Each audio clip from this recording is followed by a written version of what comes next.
Blenders are a fantastic staple to have in your kitchen if you plan on cooking a ton of different types of foods. They do everything from blending food, making smoothies, or can even help with chopping veggies. Today, we're going to tell you everything you need to know about choosing the right blender for your kitchen. There are two main types of blenders: countertop blenders and handheld or immersion blenders. Countertop blenders are more common, so let's dive into those first. Countertop blenders feature a motor and fan housed inside the base, along with a spinning blade attachment. You'll have an encasement, which is where you add in your ingredients.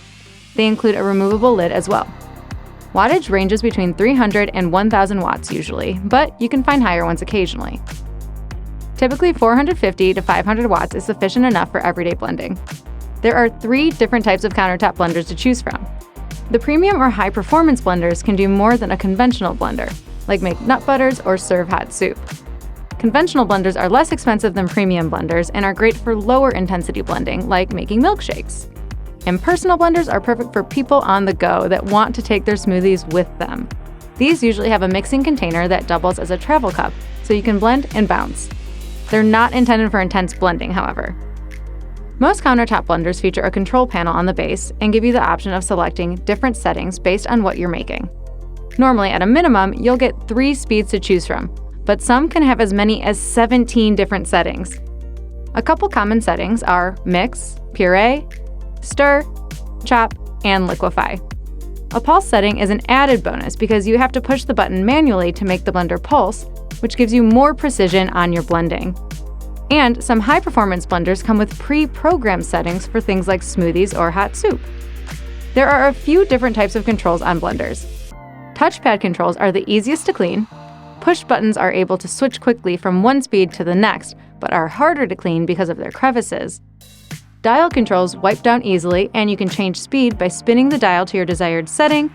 And a flip switch is easy to clean, but you'll have limited options for speed.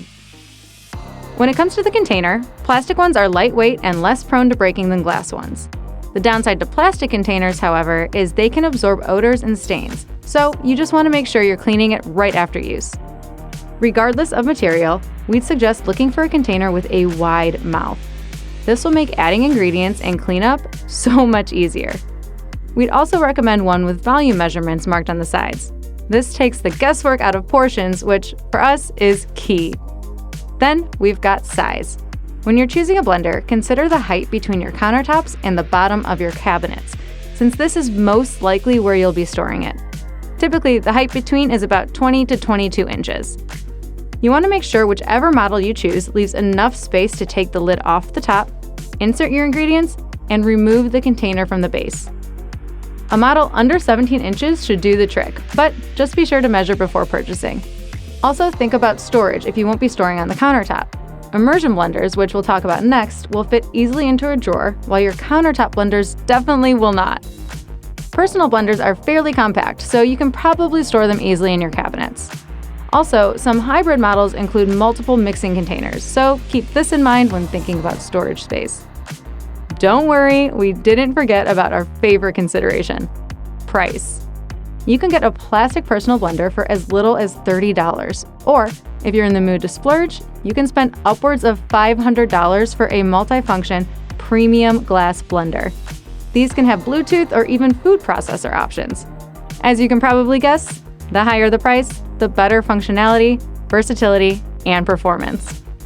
The other type of blender we wanted to touch on briefly is the handheld or immersion blender. These are thin and long, so they can be easily submerged in a drink to blend. They can blend your milkshakes and smoothies, or can even be used in a saucepan to puree cooked veggies for soups or sauces. They typically come with multiple mixing attachments and are handy to have around for smaller tasks, but they definitely are not a replacement for a countertop blender. We think of them as more of a complement to your countertop blender. Their wattages range between 150 to 300 watts, but 200 watts is good enough for day-to-day tasks.